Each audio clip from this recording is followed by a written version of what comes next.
Hey everybody, how you doing? I've mentioned in a couple of my recent videos about modification you can make to the brakes within iRacing that deadens the brakes and effectively gives you anti-lock brakes, and I thought I'd make this video on my own for you guys. Okay, so the first thing, we're in the street stock and we're here at USA. We're going to go up here to the Options tab and click on that. The first thing you need to do, if you haven't done it already, is down here in the lower left, you must check mark the box that says Use Custom Controls for this car. That's very important. Next up, we're going to go up to the Input Calibration, click Pedals. Depress the throttle fully and release it, click Done. Okay, there we go. Note that the number here is 1023. That's on the throttle. Depress brake fully and release it, then click Done. Notice that the number is also 1023. Okay, and we're done here. Back out. Under the Options page here, in this page you can set the strength of the brakes. They call it the force factor. So I'm going to step on the brake pedal, and I'm going to put the brake pedal to about half on the red bar there, you see. Now you see that I have my force factor set at 5. If I bring this all the way to 0, watch what happens to that red bar. It will increase up. Okay? And then I bring it back down to 5. It came back down to half strength. That is how in here in the options you can set the force of the brakes. Now, you know, I guess this is a matter of personal preference, and a lot of guys have this set very, very low. And what that does is, in my opinion, it really adds a lot of sensitivity to the brakes. And with my T150 steering wheel and brake pedal, when I first got this force feedback kit, the throttle feels okay. There's some resistance there that I can deal with. The brakes, it felt like there was nothing there. I just hated that. And I've seen some YouTube video brake pedal modifications where people have put some rubber cups underneath the brake pedal in order to give a more lifelike, realistic pushback, you know, pressure that you need to put on the brakes. And here in the game, I put the force factor all the way up to 5, and as you saw, that deadened my brakes, so I had a little bit more control over the brakes when I was braking. So whatever you've got this set at, or you need to find this setting first before you do the next modification. Now, if you've never made a modification to this brake force factor and you've just left it the way the game had it set, and I cannot tell you what that number was, tell you what, just leave it the way it is, because you're going to be overriding that later on in this modification that I'm going to show you. I did notice on the other YouTube video where I found out about this brake modification that at least in the Mazda car that he was working on, he had his force factor set at 0. Overall, as I've noted, I found that to be way too sensitive, and I wanted a little bit of a stronger feeling pushback on the pedal, if you will, by setting that up to 5. However, I could see that if you had that set at 0 and then made the modification that I'm going to show you, that if you were at a different track with a specific car and the brakes were not feeling the way you wanted them to, in this options page, you could come in here and adjust that setting. Now, if it is at 0, the only thing you can do is deaden it. So maybe the perfect scenario would be to have that force factor set right in the middle at 2.5. That way you could adjust up or down per the car, per the track that it is on. I'm going to have to look into that, and maybe there'll be some adjustments that I can report on later. But as of right now, the way I like it, the way I'm used to it, is I've got the force factor set at 5, and then I've done the adjustments that we're going to get to here now. Now we're going to exit the sim. On your computer, find your Documents folder and open it up. Then go to the iRacing folder, and then the Setups folder. Find the street stock, that's the car we're working on. Now we see here the file called Joystick Calibration. Originally this file had no program attached to it to open it up, so what I did is I right-clicked on it, Open With. Originally Notepad was not listed here, so I clicked Find Apps, selected Notepad, and then check mark, always use this to open up this file, click OK. Now the file opens up. We see here that I have a Thrustmaster T150 racing wheel and pedals, and below that we have the axis. You can see here the first one is my steering wheel, that number there, we didn't get into that, disregard that. The next one we see has the number of 1023, but then the next one we see the throttle name on that axis, so we know that the first 1023 is my brake pedal axis number. Now what I have done is I have saved this file by copying it, and then I went to my documents, and in my documents I have a folder called My iRacing Stuff. Got the brake calib folder here, straight stock and stock, and I pasted that into this folder just for safekeeping. Now the good thing is if you totally screw this up, you can easily reset these numbers by going into the options in the game and redoing your brake pedal, throttle, etc. Back in the iRacing Setup Street Stock folder, going to reopen up this file. Okay, the y-axis 1023, that's the number we're going to want to change. Some people have reported they've had to increase this number. Some people have reported they have to decrease this number in order to get this effect. Your wheel will be different. It'll just take some trial and error. In my case, I found out that I had to add to the number. So a good number to start with is 15 to 20%. Change that number, get back into the sim, play around, stomp on the brakes, and so on and so forth. So what I'm going to do here now is going to show you some video of how the street stock car brakes with the stock calibration number max at 1023.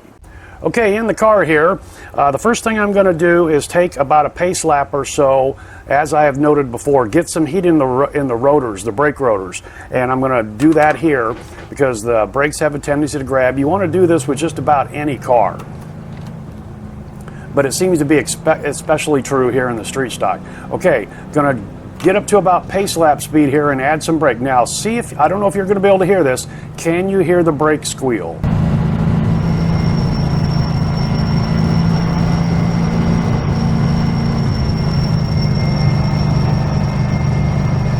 I don't know if that's coming across in the audio, but I am hearing the brakes squeal. That's because they're cold. Of course, you won't be able to hear this during a race with all the other cars on the track. That's why I ride my brakes as I'm doing a pace lap before the green flag or before a restart. I'm still hearing the squeal. You know, some people do that jam. And you know what, that just stacks things up.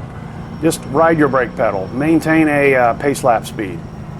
Okay, I still hear the squeal. Okay, there it went away. Okay, so I'm going to get up to speed here, and at the start-finish line, I'm going to stomp on the brakes. And remember, this is the standard stock settings. I'm not going to use the brakes going through 3 and 4.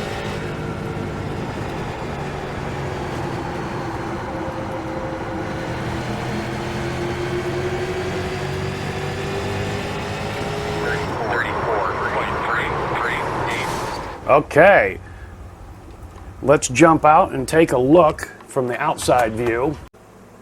Okay, going to try to do a distance thing here from the chopper view. We see the start-finish line, and there's the seat section 1, 2, 3, 4, 5, 6, 7. We're at the beginning of 9. Right where this line separates section 8 to 9, that's where we're at. We'll use that as our marker. And remember, I was just a little late past the start-finish line. You can see where the skid marks start. Okay, we're going to exit out of the sim and go to that Joy Calib file. All right, in my trial and error, as noted, the other YouTube video suggested starting with about 20%. And if you've seen that video, he was in the little Mazda car. And he found out that 20% was roughly where he wanted that car's setting to be at. In my case here in the street stock, in my trial and error, I'm all the way up to 42% increase on this 1023 number up to 1450. And that just goes to show how the brakes across various cars change.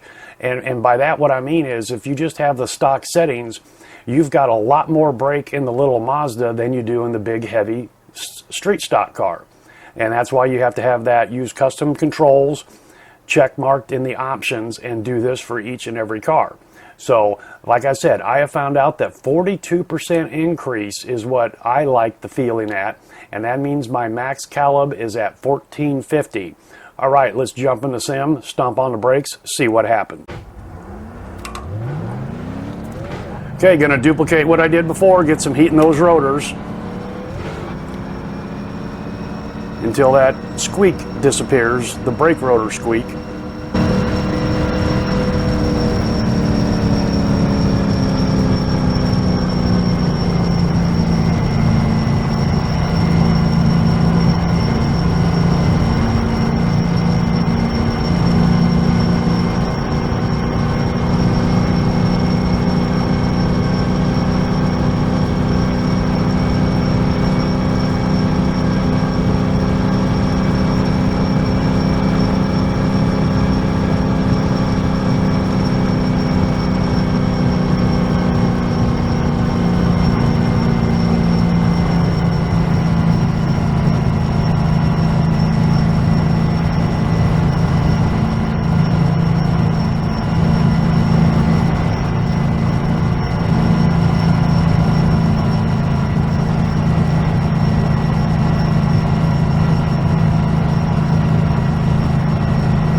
Okay, this is interesting. The squeak is happening for a lot longer with the different, there it just disappeared. Okay, that's interesting to know. Okay. All right, I'm gonna come around, get up to speed, then I'll stomp on the brake pedal at the start finish line. Not this time around, next time around. I'm not gonna be using the brakes during the corners as I did in the first test. 57.471. Keep everything as even as possible between the tests.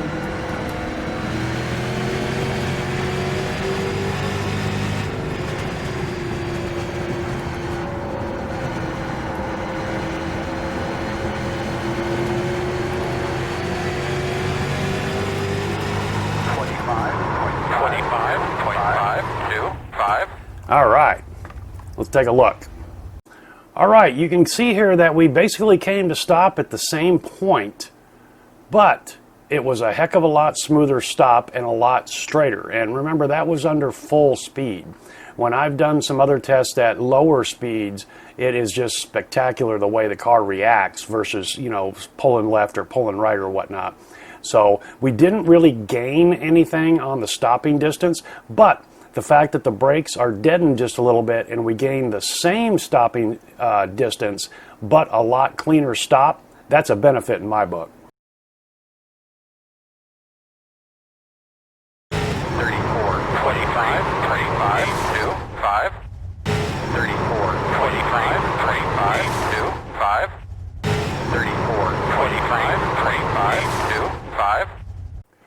All right, a couple notes and observations. When I went back on the split screen view and froze it, I noticed that my speed was very good on both of the runs, 97 on one, 98 miles per hour on the other. But it appeared that I stomped on the brake on the adjusted brakes a little bit later than the stock brakes. So let's give ourselves a little less stopping distance in the adjusted brakes. Anyway, I mean, I've played around with this. I really like it. I think it's going to help a little bit. You know, when you're diving into corners, you can adjust your pedal modulation a little bit better. It's going to take a little bit getting used to, but I have found out that that the change is not that dramatic that you're going to be really struggling with the car.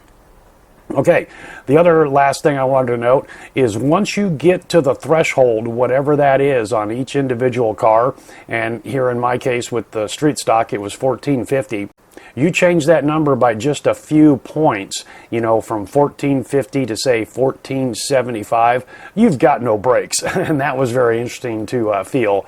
So anyway, once you get to that threshold, it's real sensitive.